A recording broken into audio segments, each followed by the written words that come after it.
Time now to get some free advice from our resident veterinarian, Dr. Craig Pryor. Always glad to have you here. Thank you. Busy time in your office? Yes. Is it? Yes, busy time of year. Everyone's getting ready for the holidays, so got to take care of the animals at the same time and be cautious about the animals as well. Especially at Thanksgiving. Let's not feed table foods. We don't need to be seeing them on Friday throwing up because they've been eating table foods. So stay away from tempting, that. But just ask your veterinarian which is the best Hills foods to feed your pets and keep them on that. You'll be good. All right, good. Well, let's take some calls right now. A lot of folks have already called in. Hi, Candy. What's your question for Dr. Pryor?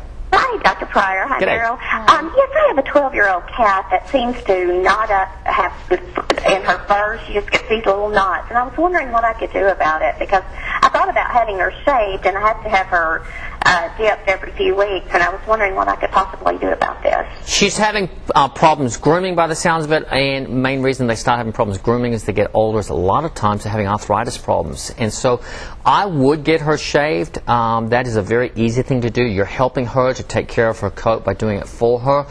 And then I would talk to your veterinarian about arthritis in cats because it is a lot more common than people realize. And there are things that we can do to help them out as far as supplements go, diets go, and then there are special anti-inflammatory medications that can be used for your kitty. So talk to your vet about that. All right, Candy, thanks very much for your phone call. And Melissa is up next. What's your question today? Yes, I have a question. I have 3 indoor ragdoll cats, and I've had them wormed at the vet. I've wormed them at home, and nothing works. And I have a little boy who's gotten them from the cats. Gotten what from the kitties? Her son has gotten worms. Worms? What type of worms? I guess they're tapes, small tapes. Yes, and that could be from fleas. You're having flea problems? They do have some. I use Frontline every month, and I can't. It's like a vicious cycle. I would use Revolution. Frontline, I'm finding, does not last a full month at a time. I would do Revolution on cats. Revolution prevents heartworms, fleas, intestinal parasites, specifically hookworms, roundworms, and also ear mites. One of the big things in cats, even indoor cats, if you've got indoor house plants, I would get rid of them. There's a study out that shows that about 30% of potting soil that comes out of Home Depot and Lowe's has worm eggs in there, so the cats keep getting reinfestations this way. So there's not a lot of other things you need to look at as far as that. As far as specific tapeworms, you'd need to know, the doctor needs to actually find out exactly what type of tapeworm it is. If we can work out what, because there's a number of different species of those things, we can work out what the species of tapeworm is, we can work out what the intermediate host is. Is it fleas? Is it some type of cockroach? Is it something else in the house that needs to be looked at as well?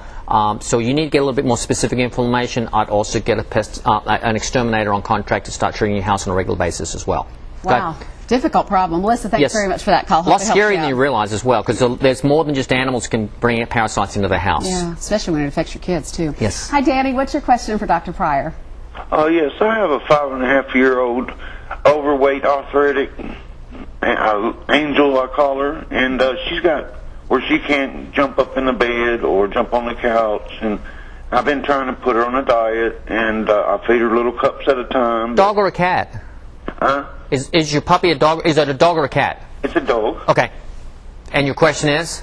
Well, I've been trying to put her on a diet, but she's sat there and talked to me, yell at me and everything until I finally go give her some food. Yes. I just don't know how to be mean to her and put her on a diet. It's called tough love, but what you can do is change it onto Hill's prescription diet RD. That way she's getting the same amount of food, but it's lower calorie, and that way she should lose weight, and most dogs will do that. Now you need to remember that you need to give a set amount of food. You also don't need to cut out all the treats as well.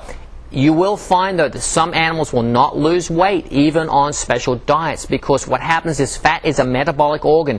It will take over that dog's metabolism and drive the metabolism. That's why we as people have trouble losing weight as well. There is a new product out for dogs called Slentrol, and it will help your dog to lose weight. So speak to your regular veterinarian about that. Would you recommend exercise as well? Absolutely. Now, we've got arthritis going on as well, so we need to be moderate as far as what we're doing. We need to add in some anti-inflammatory drugs, but the obesity is creating the arthritis problems. It's actually worsening it. So if we can get the weight down, we're going to see the arthritis getting better as well, and we're going to start, diet and exercise, just like us, diet and exercise. It's a never-ending cycle. Yes. Thanks, Dr. Pryor. My pleasure. Happy Thanksgiving. Thank you, you too. And thanks to everybody who called. We'll put Dr. Pryor's information on our hotline if you'd like to reach him.